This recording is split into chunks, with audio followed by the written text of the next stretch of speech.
আসসালামু আলাইকুম বন্ধুরা, আজকে আমি আপনাদের সাথে শেয়ার করছি চট জলদি রোস্ট কিভাবে খুব দ্রুত রোস্ট রান্না করা যায়। বাসায় মেহমান আসলে যদি এভাবে বাসায় লেয়ার অথবা ব্রয়লার যে মুরগি থাকে যে কোনো মুরগি দিয়ে আপনি এই সহজ পদ্ধতিতে রোস্ট রান্না করতে পারবেন। এই পদ্ধতিতে রোস্ট রান্না করার জন্য তেমন কোনো সময় লাগে না এবং খুব স্বল্প মশলা দিয়ে বাসায় যে মশলা থাকে সেই মশলা দিয়ে আপনি দ্রুত রোস্ট রান্না করতে পারবেন। দেখুন সেই চট জলদি রোস্ট রান্না করার পদ্ধতি। সরিষার তেল দিয়ে নিচ্ছি, সয়াবিন তেল। রোস্ট রান্নার সময় সবসময় একটু তেল বেশি ব্যবহার করতে হয়। চুলাটা জ্বালিয়ে দিচ্ছি। এখন আমি ভাজা এবং রান্না দুটোই আমি একসাথেই করবো, একই করেছি একইভাবে। এটার জন্য আলাদা ভাত বারবার তেলে ভেজে ডুবো তেলে ভেজে তারপরে আর ওই প্রসেসিংটা আমি করছি না। একেবারে সোজা সহজ পদ্ধতিতে আমি মাংসটা দিয়ে দিলাম। এখানে 3টে মুরগি রোস্ট রান্না করছি। বাবু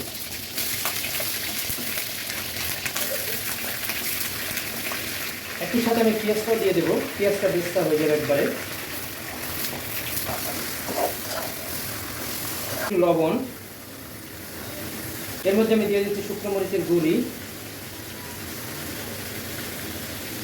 মুরগিটা ফ্রাই করছি, আমি এর ফাঁকে আমি মশলাটা বানিয়ে ফেলবো, একেবারে দ্রুত মশলাটা বানিয়ে ফেলবো। বাড়িতে আমি নিয়ে নিয়েছি এখানে দুধ। আমার যেহেতু এখন টক দই দরকার, টক দই নেই, সেহেতু আমি দুধ দিয়ে তৈরি করছি। দুধের মধ্যে দিয়ে দিলাম টক দই বানানোর জন্য লেবু দিয়ে দিলাম। এখন আমি এর মধ্যে দিয়ে দিচ্ছি আদা রসুন পেস্ট, টমেটো সস, মরিচের গুঁড়ি, দিলাম লবণ, দিলাম ঝাল। আমাকে এলাচগুলো একটু ফাটিয়ে দিতে হবে। দিলাম 3-4 পিস এলাচ এবং গোলমরিচ।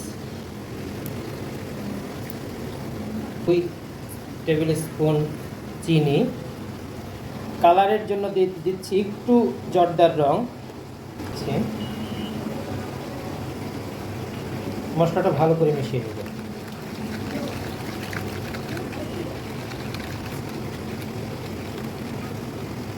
হচ্ছে রোস্টের মশলা, আমার ঘরে বানানো মশলা রোস্টের।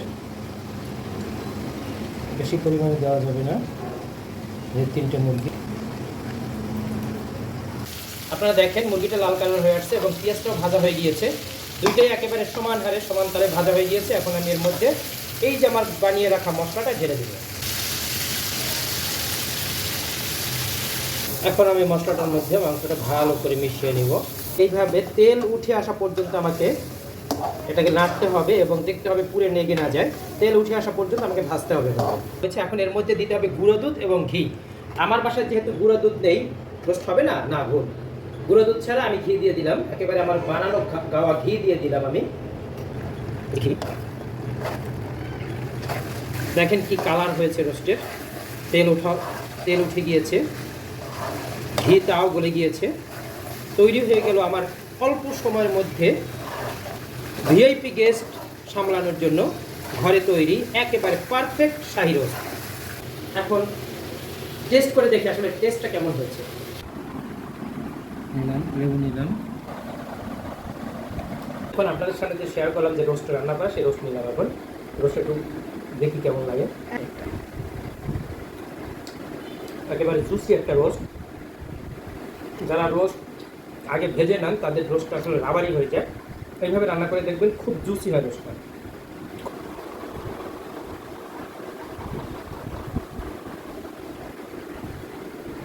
সবাইকে ধন্যবাদ। দেখা হবে ঠিক অন্য কোনো ভিডিও নিয়ে। সেই পর্যন্ত অপেক্ষা থাকুন। আসসালামু আলাইকুম।